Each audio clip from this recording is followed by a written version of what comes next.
The sky over Earth was different that evening. It wasn't merely dark, nor was it the familiar blanket of stars that humanity had gazed at for millennia.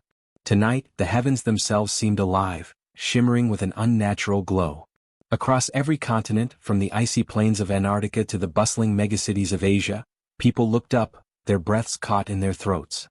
Massive ships, impossibly large and sleek, hovered silently, defying gravity in ways that made Earth's most brilliant scientists question everything they knew. Their surfaces gleamed with iridescent silver and violet hues, reflecting the sun's last rays in a way that made them appear as living constellations suspended above the planet. In Geneva, atop a hill overlooking the city, Dr. Celera Miles stood alone in the observatory, her telescope trained on one of the ships. The hum of electricity and the faint vibrations in the ground beneath her feet made her pulse quicken, but it was not fear that coursed through her, it was anticipation. She had spent years studying anomalies in the outer solar system, strange signals that hinted at intelligence far beyond Earth. But nothing, not even her wildest theories, had prepared her for this moment. As if in response to the collective gaze of humanity, one of the ships detached from the formation and descended slowly, gracefully, above the Atlantic Ocean. The massive vessel seemed alive, its metallic surface rippling in patterns that resembled flowing liquid. From within a figure emerged. It was tall, impossibly so, with limbs longer than any humans and armor that shimmered like molten metal. This was High Arbiter Zorvex, emissary of the Galactic Council, an organization whose power spanned countless galaxies and civilizations. The moment Zorvex appeared, communication waves pulsed across the globe. Yet it was unlike any communication humans had ever known. The Arbiter did not speak through conventional devices. Instead, a resonant voice filled the minds of every human simultaneously, bypassing language barriers, cultures, and technological limitations. People of Earth, the voice rumbled, deep and melodic at the same time. The Galactic Council demands tribute. Deliver your finest resources, your most advanced technologies, your greatest achievements, or face annihilation. Across the planet, chaos erupted. In New York, emergency sirens wailed while people spilled onto the streets, their eyes glued to the sky. In Beijing, military commanders scrambled to assemble defense systems that had never been tested in real conditions. Governments convened emergency meetings, their leaders speaking in hurried, panicked tones over holographic networks. Humanity had faced crises before, wars, natural disasters, even pandemics, but never an ultimatum that spanned the entire planet and came from beings who could effortlessly crush cities with a thought. Yet amidst the global panic, in the quiet observatory atop Geneva, Celera remained calm. She lowered her telescope and gazed at the massive ship hovering over the ocean. Something in the way the Arbiter's energy radiated struck her not as mere threat, but as curiosity. These beings were ancient, powerful, and sophisticated, but they were not invincible. "They've underestimated us," Celera whispered to herself, her eyes narrowing as she studied the ship's patterns. It was a fleeting thought, but one that ignited a spark of resolve in her heart. Humanity was not merely a collection of fragile beings. They were adaptable, creative, and unpredictable. If the Council sought compliance through fear, they had chosen the wrong species. Meanwhile, across the globe, other eyes watched the ships in awe. Children pressed against classroom windows, gasping as the ship's surfaces shimmered and twisted like liquid metal. Pilots in training simulators gaped at the sudden appearance of alien craft on their radar screens, instruments flashing warnings they had never seen before. News networks, overwhelmed by the sheer scale of the phenomenon, struggled to broadcast coherent information. Social media erupted with frantic speculation. Were these ships here to invade? To observe? Or something else entirely? In the midst of this, humanity's military forces began to move. In the skies above Europe, jets scrambled to intercept the vessels, only to find themselves dwarfed and outmatched. Anti-aircraft systems, once the pride of nations, were rendered insignificant by the sheer size and technological sophistication of the ships. The Council's message was clear. They did not merely arrive, they dominated the skies without firing a single shot. On the coasts of Africa, Celera met with Rian Kaur, an engineer and longtime friend, who had been monitoring the signals emitted by the alien ships. Rian's fingers flew over a tablet as he decoded the subtle fluctuations in energy the ships emitted. "Celera, this isn't just a threat," he said, awe and fear mingling in his voice. "They're studying us. They're probing our reactions, our emotions, our fear. Everything we feel, they can detect. If they wanted to destroy us, they could have done it centuries ago." Celera nodded. "Exactly," she replied. They want compliance, but they've overlooked one thing. We don't respond like other civilizations. We adapt. We endure. And sometimes, we fight back in ways they can't predict. As the sun dipped below the horizon, the ships cast long, iridescent shadows over cities, forests, and oceans. Their presence was both terrifying and beautiful, a reminder of how small humanity truly was in the cosmic scale. Yet, despite the fear, there was a sense of anticipation, as if the arrival of Zorvex and the Council heralded not just a threat, but a test, a challenge to the spirit of every human being. From the top of a skyscraper in Sao Paulo, Celera observed the bustling city below, thinking about the millions of lives connected by a single invisible thread of shared destiny. She realized that humanity's strength lay not in weapons, wealth, or technology, but in their unity, creativity, and indomitable will. If they want tribute, Celera said softly, her eyes fixed on the largest ship hovering over the Atlantic, they will not find it in gold or steel or oil. They will find it in us. And with that thought, humanity took its first collective breath. Across continents and oceans, people watched the sky, wondering what came next. Would they bow to the demands of the Galactic Council? Or would they rise to face a challenge unlike any in history?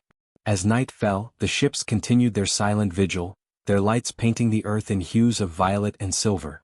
For the first time, humanity felt both insignificant and extraordinary, a tiny species on a small blue planet, yet one capable of standing tall in the face of the universe itself. And above it all, High Arbiter Zorvex watched silently, curious about the species that had dared to exist at the edge of the stars. What they did next would determine not just the fate of Earth, but the respect and caution of the Galactic Council for generations to come. The arrival had begun. Humanity was awake. And nothing would ever be the same again. The world had barely caught its collective breath from the sheer shock of the arrival when the message came again. High Arbiter Zorvex's voice, deep and resonant, filled every human mind once more. Unlike the first transmission, this one carried not just words, but a weight that pressed against thought itself, forcing humanity to focus. People of Earth, Zorvex intoned. The Galactic Council has deliberated. Your species is young, chaotic, yet promising. We demand tribute. In 7 Earth days, deliver your finest resources, metals, energy, knowledge, artistry, and symbols of your civilization. Failure to comply will result in recalibration of your species' trajectory. The phrase recalibration of your species' trajectory rippled across the globe like a shockwave. Experts debated its meaning in whispered tones. Some feared it implied mass extinction. Others dared to imagine it meant subjugation or enslavement. Either way, it was clear. The Council was not asking, they were commanding. Governments convened emergency summits. In the United Nations virtual chambers, leaders appeared as holograms floating above polished tables, their faces tense and pale. President Arvin Kale of the United Earth Federation was one of the first to speak, his voice calm but laced with unease. We have 7 days to present what the Council demands. There is no precedent for this. We cannot negotiate with them, and our military options are limited. General Kale Draven, commander of the Global Defense Coalition, leaned forward, his fingers steepled. Limited is one word for it. The Council's ships dwarf our entire fleet combined. Every missile, every cannon, every satellite is meaningless against their technology. We can't attack and we can't defend in the traditional sense. We can only survive. The room fell silent. The reality was stark. Humanity's weapons, the pride of centuries, were obsolete. And yet, even as fear threatened to paralyze them, a different emotion began to surface: defiance.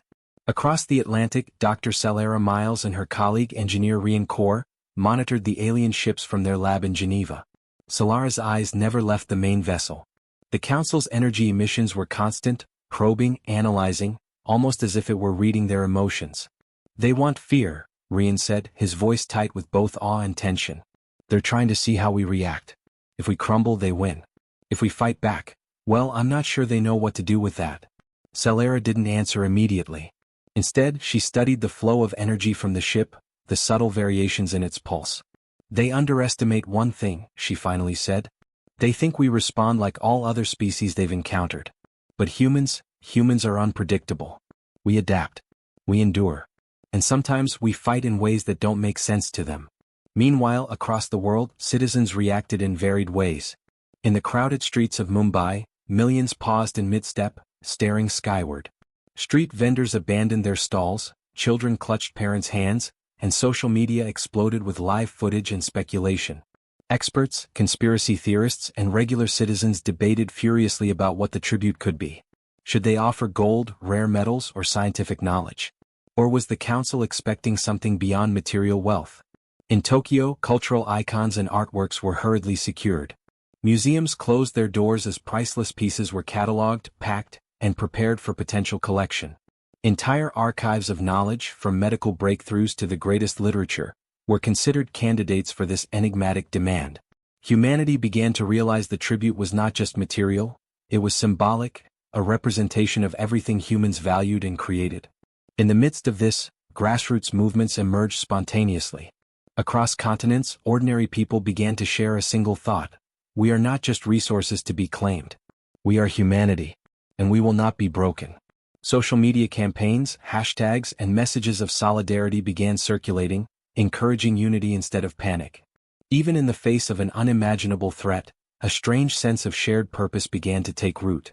Celera and Rian worked tirelessly, connecting with scientists and engineers worldwide. They discovered that the Council's transmissions were not just messages, they were probes, reading brain waves, emotions, and intent. Every action, every decision, every ripple of fear or hope was detected. "They're learning from us," Rian said, eyes wide as he studied the data. "Every hesitation, every panic, they see it. Every choice we make is information." Celera leaned back, her mind racing. "Then maybe we can give them something unexpected.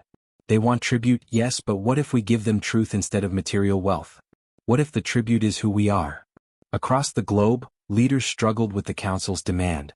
Some advocated compliance, arguing that survival required obedience. Others, like General Cale Draven, pushed for a more strategic response. "We can't match their power," he warned. "But maybe we don't need to. Maybe the key isn't strength, maybe it's something they can't predict."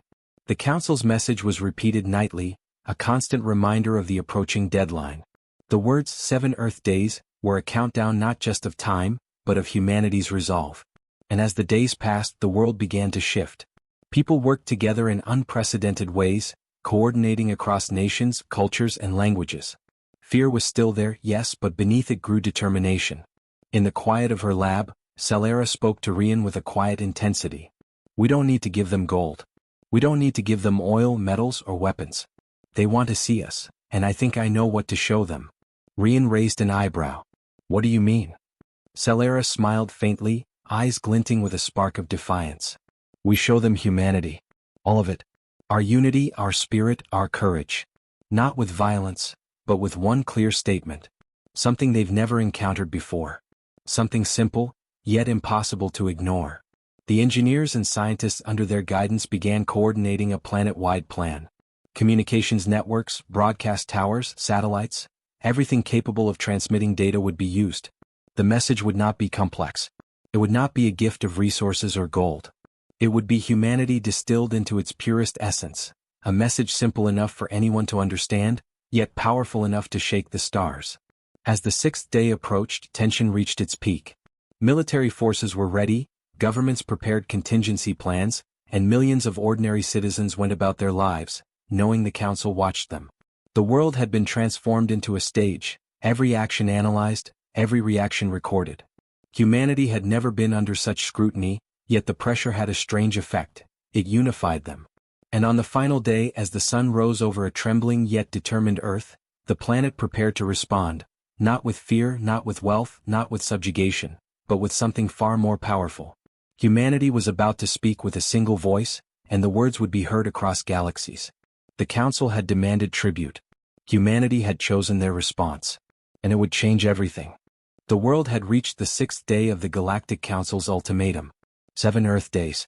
The number echoed in every mind, a constant reminder that time was slipping away like grains of sand through an hourglass.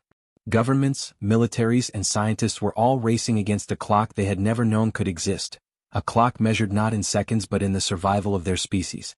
From Geneva, Dr. Celera Miles and Rian Kaur watched the alien ships silently hovering above the Atlantic, their surfaces shimmering like liquid metal under the rising sun. The ships had been stationary for days, yet the faint hum they emitted resonated across continents, subtly affecting communication networks, power grids, and even human emotions. Every pulse, Every wave was a probe testing humanity's responses. "They're trying to intimidate us," Rian said, his voice tight with tension. "Every hesitation, every debate among our leaders, they sense it. They're studying fear, confusion, and compliance. That's the real reason they demanded a tribute. They wanted to see if we break under pressure." Celera shook her head, eyes fixed on the largest ship. "No, Rian. They want to understand us, yes, but I think we can turn this to our advantage. We don't need to give them fear, money, or materials. We need to give them something they can't measure or control." Rian frowned. "And what's that?" Celera smiled faintly. "Humanity." The two spent hours analyzing transmissions from the Council, decoding subtle patterns in their energy waves. They discovered that the aliens didn't just receive messages. They experienced them, almost as if they were absorbing human emotions along with the data. Every signal carried a psychological signature: fear, aggression, cooperation, curiosity. It was in that moment Celera realized that humanity's response didn't need to be physical. It needed to be symbolic. "Rian," she said quietly, "if we can communicate something that reflects who we truly are, something that shows unity, resilience, and spirit, maybe, just maybe, we can turn this around." Rian's eyes widened. "You mean, a message? Across the entire planet?" "Exactly," Celera replied. "Not gold, not metals, not weapons. One clear statement, amplified across every network, every broadcast system, every communication channel. A message they'll feel in their minds, not just hear with their ears." Meanwhile, world leaders were struggling with the practicalities of the Council's demand. In the United Earth Federation's command center, holograms of the alien ships floated ominously above maps of Earth. President Arvin Kale and General Kale Draven argued over what could possibly satisfy the Council. "We've got every major resource cataloged, ready to transmit or ship," said an aide, voice trembling.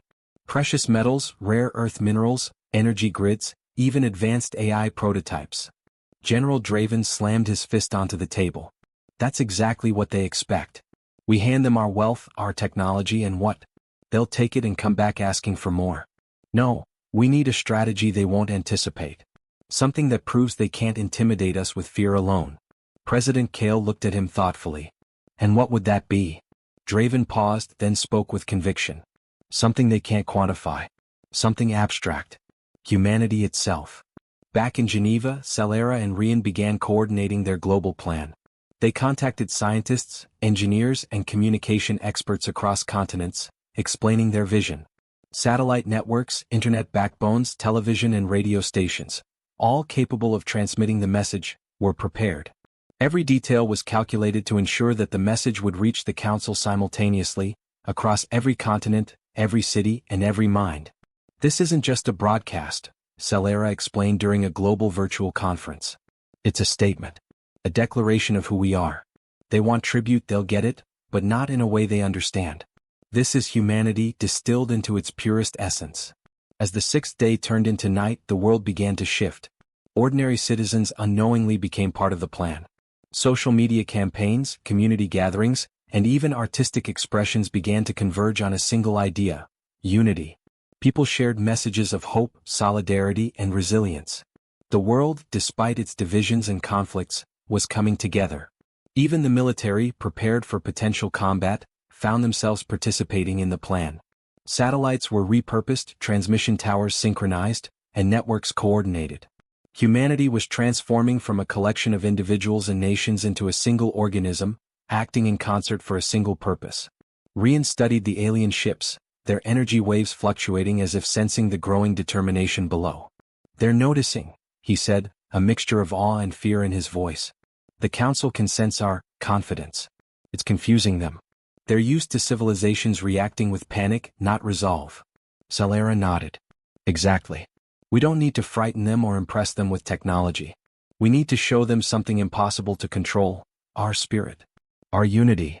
As the final hours of the seventh day approached, tension was at its peak. The world's population, though largely unaware of the technical details, felt the weight of the moment. Every broadcast, every satellite signal, every internet network was poised to transmit humanity's response. And at the center of it all were Celera and Rian, coordinating the last sequences, ensuring precision and timing. "The moment is almost here," Celera said softly. "We're about to speak for every human being alive today, every generation before us and every one yet to come. One word can carry a civilization.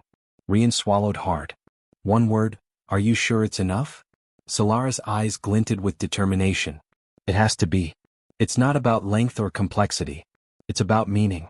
One word, that shows who we are. Across continents, people felt a strange sense of anticipation, as if the planet itself held its breath. From skyscrapers in New York to villages in Kenya, from research labs in Tokyo to schools in Paris, humans were unknowingly participating in a coordinated plan that would define their species. Above them, the alien ships hovered, sensing the growing resolve, analyzing the energy of billions of minds. High Arbiter Zorvex convened a silent council among the vessels, their thoughts intertwining across vast distances. They are not reacting as expected, Zorvex intoned. They are not trembling with fear nor begging for mercy. They are resolute. The council's confusion was evident. For millennia, no species had met their demand with unity and purpose.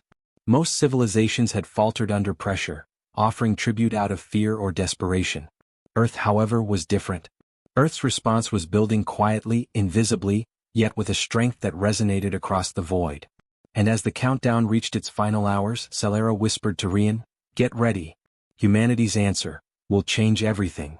In that moment, for the first time in history, humanity was not just reacting to a threat. And the world, poised on the brink of unprecedented contact with the stars, waited for the moment when the voice of Earth would echo across the galaxy. The tribute was not gold or metals or weapons. It was something far greater, something no alien could have predicted.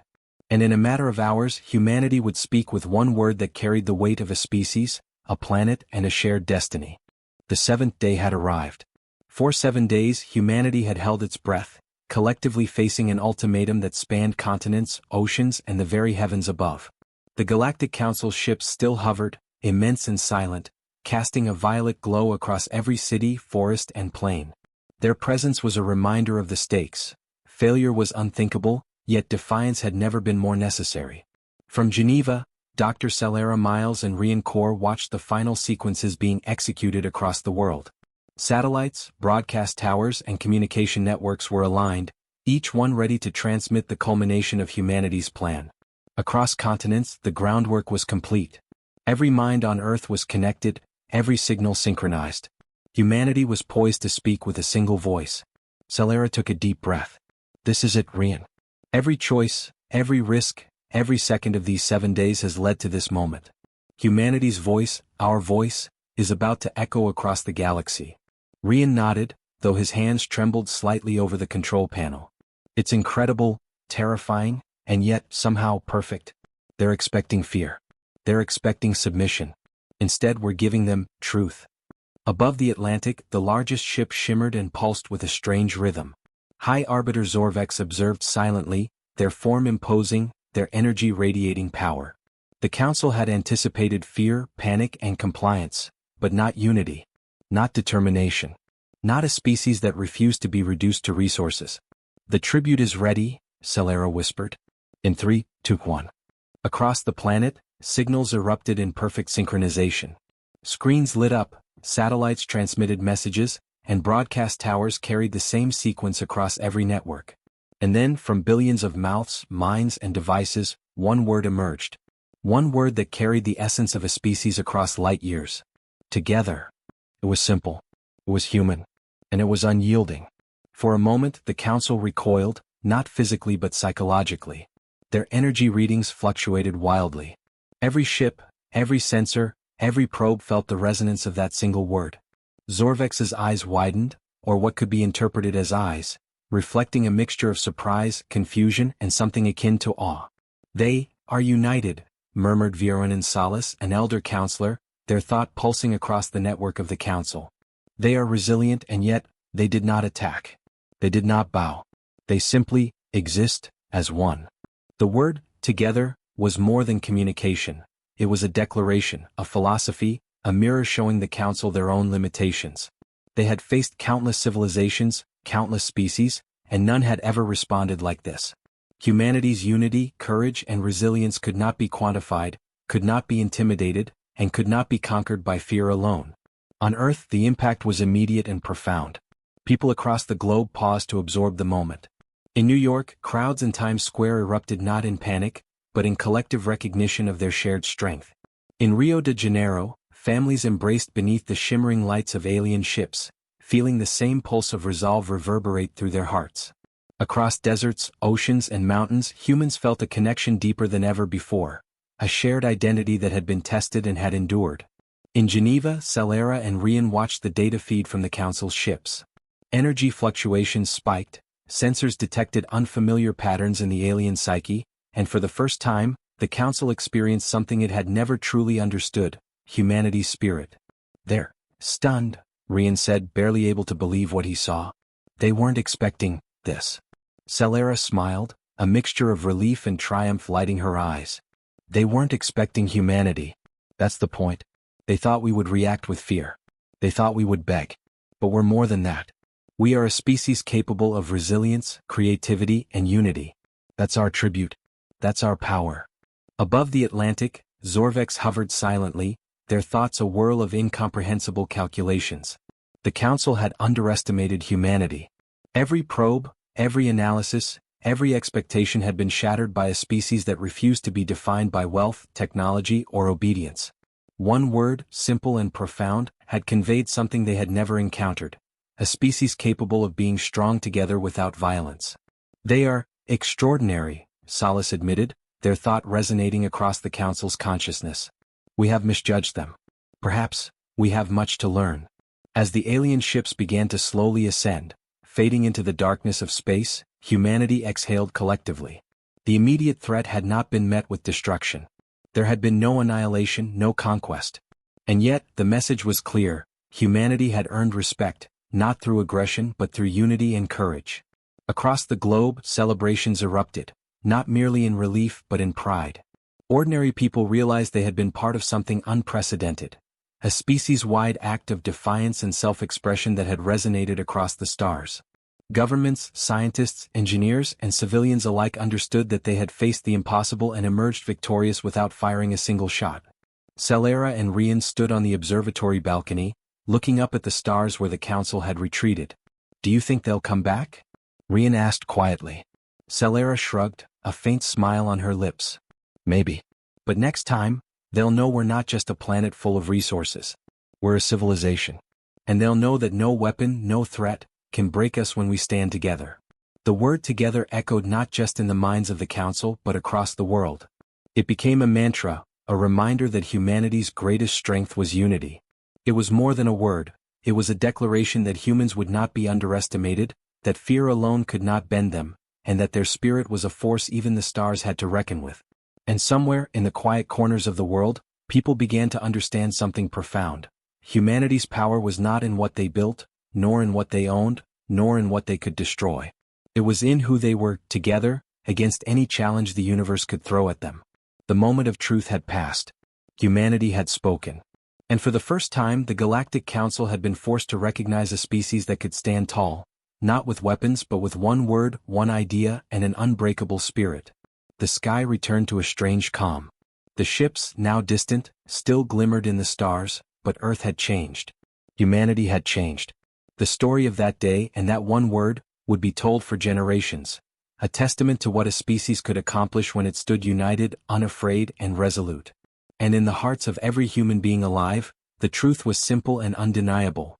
Together, they were unstoppable. The Galactic Council had convened countless times over millennia to deliberate on the fate of civilizations. Yet never had there been a species like humanity, unpredictable, audacious, and utterly defiant. Across their star-strewn council chambers, ships forming an intricate lattice of light and metal, the elder counselors gathered to discuss what had just occurred. High Arbiter Zorvex floated at the center, their form shimmering with iridescent energy, reflecting the chaos of thought among their peers. "They answered," Zorvex said, their voice resonating through the vast chamber. "Not with wealth, not with compliance, not with fear. They stood together. And in one word, they conveyed defiance, unity, and essence." Counselor Vierwenin Solace, ancient even by their civilization's standards, pulsed with what could be interpreted as disbelief. One word? One word and they have unbalanced our perception of them. Their species is young, volatile, and extraordinary. Never have we seen a response so cohesive, so resonant, so A human. Zorvex tilted their head, energy rippling through the chamber. We anticipated panic, chaos, even submission. But not this. We cannot quantify it, cannot dominate it, and cannot ignore it. They are different. For the first time in recorded history, the Council found themselves uncertain. Other civilizations had crumbled, begged, or attempted to appease them. Entire species had been catalogued as predictable, their behaviors mapped and exploited. Humanity, however, defied all expectation. The ripple of their defiance extended beyond Zorvex's chambers. Across the galaxy, alien civilizations that had once watched Earth with detached interest now reconsidered their strategies. Word spread among interstellar traders, explorers, and military commanders. The humans were united. They were resilient. And they had something the galaxy had rarely witnessed: spirit. On distant planets, species that had known fear as the ultimate motivator began to whisper of Earth. "They are not weak," said one diplomat of the crystalline race of Vedhar. "We expected a primitive, malleable species, yet they have shown cohesion that rivals our own federations." Fleet admirals debated whether to approach Earth with hostility or caution. Scholars and philosophers on countless worlds wrote entire treatises attempting to understand the essence of what humanity had conveyed in a single word: together. Back in Zorvex's chambers, the Arbiter floated silently for a long moment, letting the concept sink into their consciousness. One word, they thought. One word that embodies resilience, courage, and unity, and it comes from a species that has never even traveled beyond its own system. How can one species carry such force? Virwen and Solace's thoughts shimmered, a rare display of emotion among the counselors. It is not force or technology that defines them. It is collaboration, understanding, spirit. They have given us something beyond fear, beyond submission. They have shown us themselves. And in doing so, they have forced us to respect them. The Council deliberated for hours, sending probes, observing and analyzing the residual energy of the word that had spread across Earth. Humanity had not only survived but had redefined the relationship between the Council and an emerging civilization. Their actions, simple, cohesive, and defiant, had created a new model for interstellar diplomacy: respect through unity. On Earth, life resumed, though subtly transformed. Across every continent, people shared an unspoken understanding: humanity had been tested and had passed. Schools began to teach about the events of those 7 days, not just as history but as a philosophy: strength through unity, courage without aggression. Even those who had doubted or feared the Council felt the impact. Communities came together, realizing that survival was not merely about avoiding danger but about embracing collective identity. The word together became more than a declaration. It became a symbol, a mantra, a philosophy that transcended politics, culture, and geography. Meanwhile, the Galactic Council continued their internal debates. "We underestimated them," Zorvex admitted to Solace, voice echoing in the chamber. "We assumed fear would dictate their choices. But they have demonstrated an intelligence beyond calculation, an emotional depth we did not anticipate." Solace pulsed in agreement. "Perhaps we have misjudged all young civilizations. Perhaps humanity is not simply another planet to observe or exploit. Perhaps they are a species that will challenge everything we know."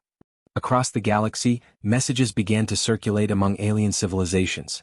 The humans had faced an impossible test and emerged stronger, not weaker.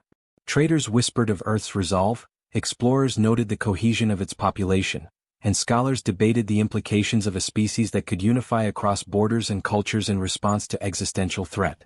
Even the Council's recorders, ancient machines designed to catalog and quantify civilizations, struggled to capture the essence of humanity's response.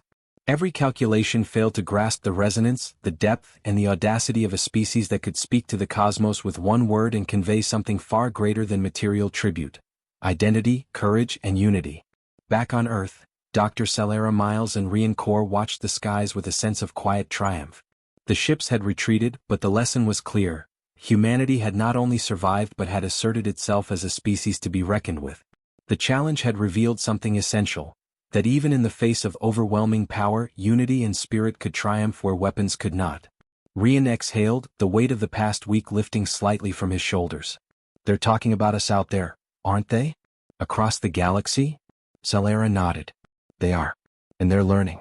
They'll learn that humans are not a resource to be collected, but a force to be respected." One word, Rian. One word was enough to make the galaxy take notice. The ripple effects would continue for centuries. Alliances, strategies, and interstellar policies were quietly reshaped as a result of humanity's defiance. The Council had learned a lesson: power alone does not command respect. Understanding, courage, and unity, qualities humans had demonstrated in abundance, could shift the balance of influence across the stars. And on Earth, life continued, subtly transformed by the knowledge that they had faced the impossible, that they had stood together, and that their one-word response had sent shockwaves far beyond the limits of their world. The Galactic Council had been shaken, the stars had been stirred, and humanity had been forever elevated. In one short week, the world had discovered a truth that no species, no empire, and no interstellar council could ever forget. When humanity stands together, it is unstoppable. The Galactic Council's ships had retreated into the darkness of space, but their presence lingered in the minds of every human on Earth. For 7 days, humanity had faced an impossible challenge, and for 7 days they had stood together. Now, the world breathed as one, aware that something fundamental had changed, not just in their skies but in their place in the cosmos. In Geneva, Dr. Celera Miles stepped onto the balcony of her observatory, staring at the retreating glimmers of the alien vessels. Beside her, Rian Kaur watched in silence, both feeling a sense of awe and responsibility. The threat had passed, but the realization was profound: humanity had not only survived, they had proven themselves. "They saw us as children," Celera said softly, her voice carrying a mixture of pride and reflection. "A species to be tested, measured, and controlled. But we showed them, we're more than that. We're a civilization." Rian nodded. "Do you think they'll come back?" Celera smiled faintly. "Perhaps. But next time they'll know we're not just a planet of resources. We're united. We're capable. And we will not be intimidated." Across the world, cities were alive with celebration. Streets once filled with panic now thrummed with pride. People danced, laughed, and embraced, realizing that their collective courage had shaped history. News networks broadcast stories of humanity's defiance, highlighting the ingenuity, bravery, and unity that had turned the impossible into triumph. Governments, too, were transformed. For decades, political boundaries had often divided people more than they united them. Now, leaders understood a profound truth: humanity's greatest strength was not wealth, not weapons, but the ability to act as one. United, they had faced the unknown and emerged stronger. General Cale Draven addressed a global summit via hologram, his tone measured but resolute. "The Council underestimated us. They believed fear would dictate our response. But we have learned that courage, creativity, and unity are more powerful than any weapon. Humanity has proven that our spirit is a force the galaxy cannot ignore." In schools, children were taught the story of those 7 days, not as a tale of terror but as a lesson in resilience. Teachers recounted how a single word, together, had spoken volumes, echoing across the cosmos and reminding everyone that unity could overcome even the greatest of challenges. Scientists and engineers, inspired by the Council's presence and humanity's response, embarked on new projects. They designed spacecraft not for conquest, but for exploration, understanding, and diplomacy. They studied the alien ships, seeking to learn from their technology and communication methods, driven by curiosity rather than fear. Art and culture also flourished. Writers, musicians, and artists celebrated the moment in countless ways, crafting works that captured humanity's defiance, creativity, and unity. The word together became a symbol of resilience, appearing in murals, music, literature, and even architecture. Across continents, humanity's collective story had become a source of pride, inspiration, and identity. Yet not everyone celebrated in solitude. Communities came together in unprecedented ways. Neighbors helped one another rebuild, share resources, and support each other in ways they had rarely done before. The events of the past week had reminded humanity that unity was not just a concept. It was a practice. In space agencies around the world, scientists and astronauts began collaborating on new interstellar projects. The presence of the Council had demonstrated both the vulnerability and potential of humanity. If Earth could face such a powerful force and respond with courage and unity, then perhaps one day humans could navigate the stars not as subjects, but as equals. Celera and Rian, now recognized as pivotal figures in humanity's response, were invited to councils, conferences, and think tanks around the globe. Yet despite the accolades, Celera remained focused on the bigger picture. "This isn't about recognition," she told Rian. "It's about understanding who we are. Humanity has a chance now to shape its own future, and we can't waste it." Rian nodded. "And we won't. They challenged us and we responded. Now we get to decide what comes next. The Galactic Council, observing from afar, adjusted their approach to Earth. No longer merely a curiosity or a potential resource, humanity was now acknowledged as a species with potential, one capable of resilience, ingenuity, and cooperation on a galactic scale. High Arbiter Zorvex transmitted subtle signals to their peers, advocating for a cautious but respectful approach toward Earth in future interactions. Even on a cultural level, humanity's perspective had shifted. People began to see themselves not just as citizens of countries, but as members of a species capable of extraordinary unity. The concept of working together, whether in science, governance, or community, took on new significance. Together became a mantra, guiding decisions, collaborations, and aspirations. And as years passed, humanity's rise continued. New technologies emerged, inspired by both the Council's ships and Earth's collective ingenuity. Space programs expanded, not with militaristic goals, but with curiosity, exploration, and diplomacy in mind. Humans began to build networks of knowledge, science, and culture that connected continents and fostered collaboration on a scale never seen before. Celera looked up at the night sky years later, the stars twinkling with distant galaxies and faint echoes of alien ships. "We've come a long way," she said, voice soft with reflection. "They challenged us and we responded. But the real change, the real triumph, is what we've become in the process." Rian smiled beside her. "A species that knows its strength, that knows the value of unity, that knows what it means to stand together." The one word, spoken across the globe, had changed everything. Humanity had risen, not by conquest, nor by fear, nor by domination, but by standing as one. And in doing so, they had secured not just survival but respect, identity, and a future among the stars. The world had been tested and humanity had passed. And now, with the universe watching, Earth was no longer just a small blue planet. It was a civilization capable of shaping its own destiny, guided by the unyielding power of unity, courage, and togetherness. For the first time in history, humans understood a profound truth.